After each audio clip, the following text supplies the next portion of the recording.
Hey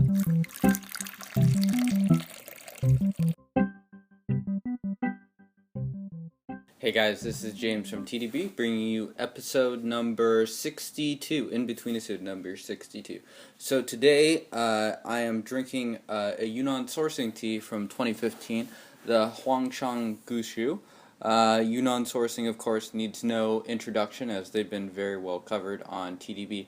And this tea sort of represents a shift in, I think, what's going to be my InBetweenIsode focus for the next few months. What I'm going to try to be doing is bringing on teas that I bought and that I drink regularly and that I'm very familiar with, and talk about why I have them, what I bought them for, and sort of what my thought process was in doing that. So as you guys could see from the intro, I own a pair of these cakes. So these were recently acquired, and one thing that Scott has done in 2014 in the autumn, and especially in 2015 spring, I'm not sure yet about the autumn harvest, what he's pressed, is he's pressed a lot of Jinggu teas. So Jinggu is located in Simao Prefecture, Pu'erh Prefecture, which is sort of like the middle one, and it sort of is known for a softer profile. It's a little bit off the beaten path compared to, I guess, Shishuangbana. Definitely not totally off the way, but I've been a fan of most of those productions, and this is actually the one I ended up picking up a pair of, and the one I bought in the most quantity, in addition to the Autumn Dacheng Gushu. So anyways, I'm going to stop babbling. I have made the second and third infusion right here. And so this is actually my first sampling from the actual cake. I had a sample before, and I did like it.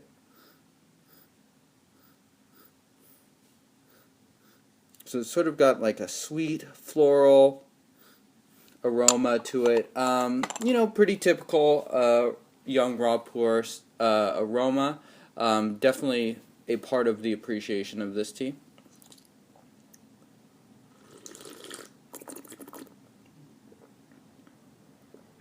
So it's got a really nice body, but it's still also very soft.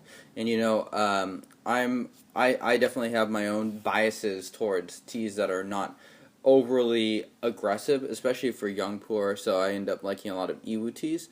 So I think this sort of fits that sort of mode of like the soft and very pleasant.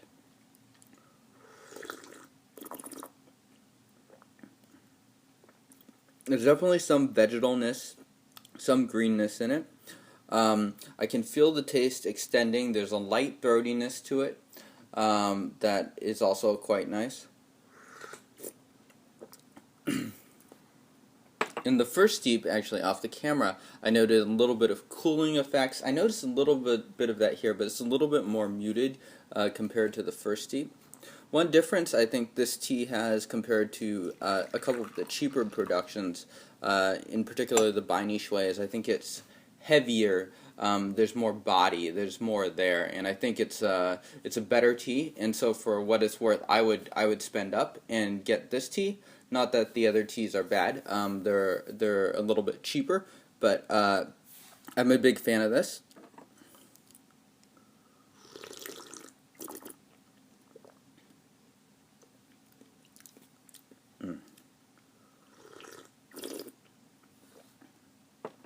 So very smooth. I can already feel the tea sort of affecting my body. I'm starting to sweat, feel a little bit more energetic.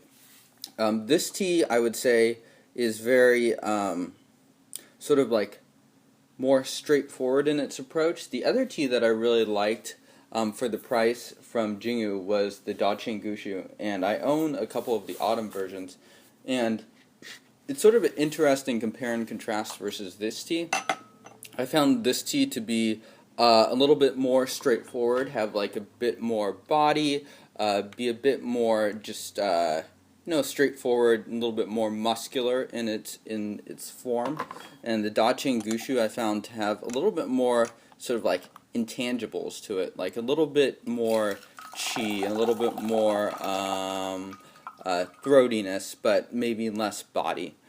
So if you're out there, those were definitely my two favorite sort of teas for the price on Scott's 2015 pressings. And so I kind of debated, went back and forth on which one I wanted, and I ended up deciding on picking up a pair of these Huangshans, and I don't think I'm going to regret it. I think I drink young Pu'erh not super often, so what's going to end up happening is they're going to be mainly aged, and I think there's the body has been thickening, and I think there's the right sort of form that I would look for in something that will stand the test of time. There's like definitely some bitterness and astringent qualities to this as well. A little bit more nutty.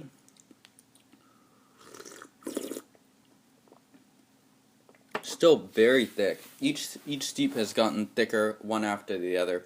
The body on this is very nice. It's got a nice, clean, pure taste to it.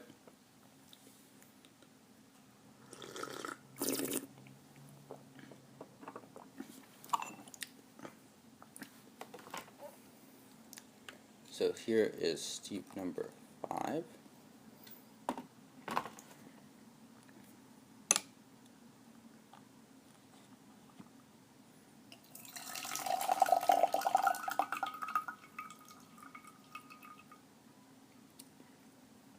So you guys can see, really nice, clean yellow liqueur. Sort of has that, so like I want to describe it as like cotton candy texture to it. Really soft, nice. Really great aroma coming off of that. And you know, if I were to also compare it versus the Zhao Chow D that we reviewed a couple episodes back, I also prefer this for similar reasons to the Bai Ni Shui.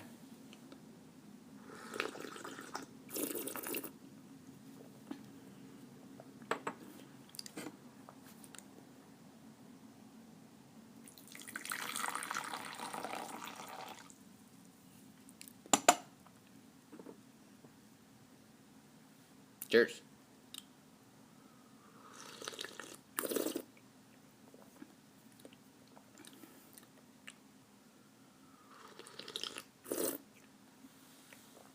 So it continues to have just sort of a good body. There's sort of been like a bitterness that's grown each consecutive steep. I found that this tea steeps out. It has a very good longevity in comparison to a lot of Scott's teas. I think it goes for, I don't know, 13 to 15 infusions without too much fuss, which I consider to be pretty good for a raw pu'erh. It's a nice chunky big 400 gram cake, so definitely do that price per gram comparison because I think it compares very well versus a lot of offerings both by Scott and by other vendors if you're to do that calculation. So that would come out to something like 19 cents a gram, so it'd be a $38 200 gram cake and a little bit more expensive if it were a 250 gram cake. Anyways, I think that just about wraps up this InBetweenIsode. A really nice young raw pu'erh that I can enjoy right now, but I will probably be enjoying this much further in the future. So thank you guys for watching. Highly recommend Scott's shop. He doesn't need huge shout-outs because I'm sure he'll do robust business regardless, but one of the shops that I've bought from for the longest, and I continue to be one of probably a pretty good customer for him.